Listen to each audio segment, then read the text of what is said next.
Devotee nation channel நண்பர்கள் அனைவருக்கும் வணக்கங்க. நான் உங்கள் டாக்டர் சங்கீதா ராம்குமார். சனி வக்ர பயிற்சி பலன்கள் 2026 தாங்க நம்ம இந்த வீடியோவில் பார்க்க போகிறோம்.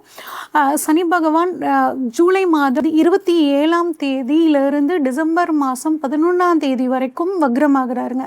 மிதுன ராசிக்காரங்களுக்கு சனி வக்ர பலன் எப்படி இருக்குது அப்படின்னு சொல்லி பார்ப்போங்க. உங்களோட ராசிக்கு 10ஆம் இடத்துல சனி இப்போ இருக்காரு, வக்ரம் ஆக போகிறாரு. 138 நாட்கள் உங்களுக்கு சனி வக்ர பலன்களை கொடுக்க போகிறாருங்க.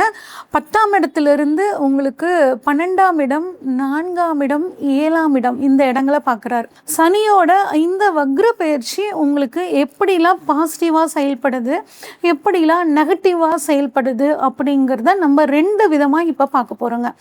முதல்ல என்ன மாதிரியான பாசிட்டிவான விஷயங்களை உங்களுக்கு செய்ய போகிறார் அப்படின்னாங்க, தொழில் உத்தியோகத்தில் உங்களோட திறமை இவ்வளோ நாள் வெளிப்படாமல் இருக்கிற திறமை இப்போ வெளிப்பட போகுதுங்க. உங்களோட மேலதிகாரிகள் உங்களுக்கு ஒரு சிறப்பான ஒரு மரியாதை, உங்களை பற்றி புரிஞ்சுக்கிட்டு உங்களுக்கு ஒரு ப்ரமோஷன், அங்கீகாரம் எல்லாம் கொடுக்க போகிறாருங்க. தொழிலையும் ஒரு முன்னேற்றம் இல்லாத இருந்த அமைப்பு இப்போ உங்களுக்கு ஒரு நல்ல முன்னேற்றத்தை கொடுக்க போகுதுங்க. அதை நீண்ட நாட்களாக முடிக்க முடியாத இருந்த ஒரு செயல் இப்போ உங்களுக்கு சாதகமாக முடியும். நினச்சி பார்த்துருக்க மாட்டீங்க இந்த செயல் நம்ம இதில் நமக்கு நடக்க போதாங்க அப்படின்ட்டு. ஆனால் இப்போ சனி வக்ர காலத்தில் உங்களுக்கு அந்த செயல் பாசிட்டிவாக முடியுங்க. மேலதிகாரிகளோட நம்பிக்கை உங்களுக்கு அதிகமாக இருக்கிறனால அந்த நம்பிக்கையை காப்பாற்றிக்கணும் அப்படிங்கிற நோக்கத்துக்காக நீங்கள் அதிகமாக உழைக்க வேண்டி வரும். அந்த உழைப்புக்கேற்ற பலனும் உங்களுக்கு கட்டாயம் கிடைச்சே தீருங்க. சமுதாயத்தில் பேர், புகழ், மதிப்பு, மரியாதை, ஒரு அங்கீகாரங்கள் உங்களுக்கு இந்த வக்ர பயிற்சி காலங்களில் கிடைக்க போகுது. நிறைய பேர் பாருங்கள், இந்த 138 நாட்களில் புதிய திறன்களை கற்றுக்குவாங்க, புதிய ஸ்கில் கற்றுக்குவாங்க, ஒரு புதிய லாங்குவேஜை கற்றுக்குவாங்க. அதே மாதிரி தொழில் வளர்ச்சிக்காக, டெவலப்மெண்ட் பண்ணுறதுக்காக, இல்லை ஜாபில் ப்ரமோஷன் வாங்கணுங்கிறதுக்காக அந்த தொழில் சார்ந்த, உத்தியோகம் சார்ந்த புதிய புதிய விஷயங்களை இப்போ கற்றுக்கக்கூடிய ஒரு அமைப்பு அப்படிங்கிறது உங்களுக்கு சூப்பராக இருக்குங்க. ஓகே, இதெல்லாம் உங்களுக்கு நடக்கக்கூடிய பாசிட்டிவான விஷயங்கள். எதெல்லாம் நெகட்டிவாக நடக்க போகுது, அதை எப்படி நம்ம பாசிட்டிவாக மாற்றிக்கலாம் அப்படிங்கிறத நம்ம இப்போ பார்க்கலாங்க. வேலை அதிகமாகும்னு சொல்லியாச்சு. ஏன்னா உங்களுக்கு உங்களோட ஓனர் உங்கள் மேலே அதிக பொறுப்புகள் வைக்க போகிறாரு, உங்கள் மேனேஜர் உங்கள் மேலே அதிக நம்பிக்கையை வைக்க போகிறாரு.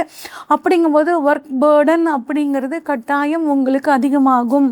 இதனால் சில மன சோர்வுகள் உங்களுக்கு வரலாம். அப்போ அந்த வேலைகளை எப்படி திட்டமிட்டு செய்யணும், எப்படி வேலைகளை பிரித்து கொடுத்து நம்ம வேலை வாங்கணும் அப்படிங்கிற விஷயத்த நீங்கள் கரெக்டாக மைண்ட் செட் பண்ணி எக்ஸிக்யூட் பண்ணுங்கள். உங்களுக்கு அது ரொம்பவே சாதகமாக முடிஞ்சிடும். அதே மாதிரி அவசர மாற்றங்கள், அவசர முடிவுகள், இந்த வேலை இவ்வளோ வேலை கொடுக்குறாங்க சாமி, என்னால் இந்த வேலையை செய்யவே முடியல, பேசாமல் வேறு வேலைக்கு போயிடலாமா அப்படின்னு ஒரு சிலர் யோசிப்பாங்க. வேணாங்க, உங்களுக்கான அங்கீகாரம், ஒரு பண உயர்வு, பதவி உயர்வு எல்லாம் இங்கேயே கிடைக்கும். அதனால் அடுத்த வேலைக்கு மாறலாம் அப்படிங்கிறத பற்றி ஒரு பெரிய முடிவு எதுவும் எடுக்க வேணாம்.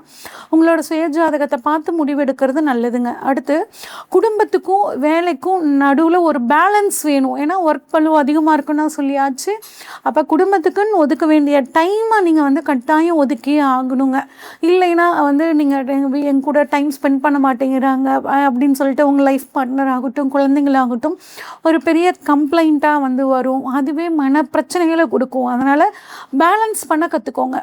தேவையற்ற செலவுகள் வருங்க, அதையும் கொஞ்சம் கட்டுப்படுத்திக்கிறது நல்லது. ஏன்னா சனியோட வக்ர பார்வை உங்களுக்கு 12ஆம் இடத்தை பார்க்குது. அப்போ தேவையற்ற ஒரு செலவு, விரைய செலவு, ஒரு மருத்துவமனைக்கு போகக்கூடிய ஒரு செலவு, ஒரு சின்னதாக ஏதாவது ஒரு பிரச்சனை ஹெல்த் இஷ்யூஸாக ஆணுச்சுன்னா உடனே போய் பார்த்துருங்க. அதை வளர விட்டு பெரிய தொந்தரவில் போய் முடிச்சுக்காமல் இருந்துக்கிறது ரொம்பவே நல்லதுங்க. நிறைய பயணங்கள் போகக்கூடிய ஒரு அமைப்பு வரும். குறிப்பாக அந்த பயணங்களுக்கு ஒரு தகுந்த முன்னேற்பாட்டோடு போகிறது ரொம்பவே சிறப்புங்க. ஓகே, அடுத்து 4ஆம் இடத்தை சனி வக்ரமாக பார்க்குறாரு. அப்போ உங்களோட சுய ஜாதகத்தில் சனி வக்ரமாக இருக்கிற பட்சத்தில் இந்த காலகட்டத்தில் நீங்கள் ஒரு வீடு வாங்கிறது, ஒரு சொத்து வாங்கிறது, நீண்ட நாளாக ஒரு வீடு வந்து பாதியோடையே நிற்குது, என்னால் கட்டியே முடிக்க முடியலன்னு கவலைப்பட்டு இருந்தீங்கன்னா அந்த விஷயம், அந்த வீட்டை இப்போ நீங்கள் கட்டி முடிக்கிறதுக்கும் ரொம்ப சாதகமான சூழ்நிலையாக இருக்குது. அதே மாதிரி உங்கள் அம்மாவுக்கு நீண்ட நாளாக உடம்பு சரியில்லாமல் இருக்குது, இல்லை அம்மாவுக்கும் உங்களுக்கும் ரொம்ப வருஷமாக மிஸ் அண்டர்ஸ்டாண்டிங்காகவே இருக்குது அப்படின்னா அந்த பிரச்சனையும் இப்போ உங்கள் ஜாதகத்தில் சனி வக்ரமாக இருக்கிற சமயத்தில் சாதகமாக முடியுங்க. சுகஸ்தானத்தில் வக்ரம் பெற்ற சனி பார்வை அப்படிங்கும்போது உங்களுக்கு நல்ல சுகங்களை வந்து கொடுத்தே தீருவார். அடுத்து 7ஆம் இடம், அது லைஃப் பார்ட்னர் அப்படிங்கிற இடத்துல வந்துட்டு சனியோட வக்ர பார்வை இருக்குது. அப்போ சனி உங்கள் ஜாதகத்தில் வக்ரமாக இல்லை அப்படிங்கிற பட்சத்தில் லைஃப் பார்ட்னர்கிட்ட எந்த ஒரு விஷயத்தையும் கலந்து ஆலோசித்து சொல்லுங்கள், செய்யுங்க. கொஞ்சம் உங்களை வந்து எந்த ஒரு விஷயம்னாலும் மனம் விட்டு பேசிடுங்க. பேசாமல் மனசுக்குள்ளேயே வச்சுக்கிட்டு அது ஒரு பிரச்சனையாக்கி அது ஒரு சண்டையாக வெடித்து நிறைய பாருங்க இந்த சமயத்தில் தேவையில்லாமல் வெறும் சின்ன சண்டையை பெருசாக்கி டிவோர்ஸ் அப்படின்னு வந்து நிற்பாங்க.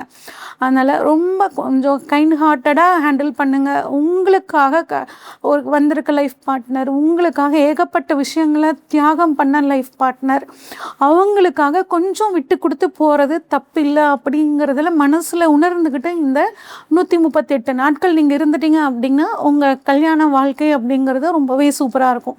ஓகே, திருமணம் ஆகலைங்க அப்படின்னா பாருங்கள், ஒரு சிலருக்கு ஒரு வருஷம் முன்னாடி 1.5 வருஷம் முன்னாடிலாம் ஒரு பொண்ணையோ இல்லை மாப்பிள்ளையோ பேசியிருப்பாங்க. அது ஏதோ ஒரு ரீசனால் அப்படியே தள்ளி போயிருக்கும். இப்போ அந்த வரன் திரும்பி வர்றதுக்கான வாய்ப்புகள் இருக்குது.